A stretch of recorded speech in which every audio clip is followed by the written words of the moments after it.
Hindi rin matatawaran ang serbisyong ipinagkaloob ng dental team sa ating male PDLs sa QCJMD. Panoorin po natin ito. Bilang katuwang ng ating hepe, Pau Chief Persida Acosta at ng Public Attorney's Office sa Legal, Medical, Dental, Optical, Jail Visitation and Decongestion Program ay tinitiyak ng dentists and volunteers ng De Ocampo Memorial College of Dentistry na tinutupad nila ang standard quality of practice sa kanilang ipinagkakaloob na libreng serbisyo para sa ating mga persons deprived of liberty o PDLs, katulad na lamang sa Quezon City Jail Male Dormitory sa Payatas Road.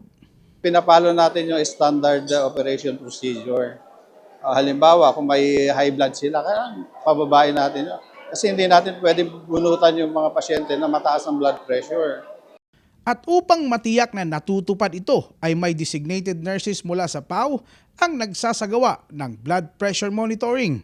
Ngunit nang lapitan namin ang nurse station ng dental area ay napansin namin na imbis na sa dentista ay sa mga doctors ng medical team, pinadiretso ni Sir Nelson ang isang pasyente. Nung ating tinest yung kanyang blood pressure, medyo elevated.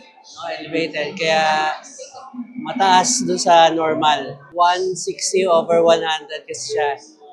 So para ma-prevent yung anuman untoward incidents, kailangan pa-check up sa doktor. Pag inukaya naman ng doktor, linear niya for tooth extraction, okay na yun.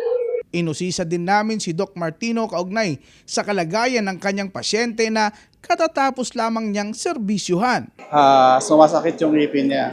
So, kailangan bunutan. Meron siyang pulpitis. So, kailangan nating bunutan na siya. Usually, pag mga may pulpitis na, dalawa lang ang treatment. Extraction, saka root canal treatment. Yun lang ang pinaka-ano doon. So, sa extraction, wala na yung sakit. Sa root canal treatment, pinapatay naman yung nerve. Matatanggal ang ano niya. Tatanggal yung sakit ng ngipin. Nagpahayag din ng kanyang pasasalamat si Doc Martino sa ating hepe sa pagkilala sa kanya bilang isang outstanding medical practitioner noong 9th MCLA Grand National Convention ng Public Attorney's Office. Papasalamat ako na binigyan ako ng award ni Pau Chief Persida Acosta. Higitan pa natin yung ating serbisyo sa mga PDL, sa mga nangangailangan ng serbisyo ng dentista. Para sa #Pala News, ako si Gerald Ranyes, Persida Acosta, tagapagtanggol ng masa, katarungan laban sa kahirapan.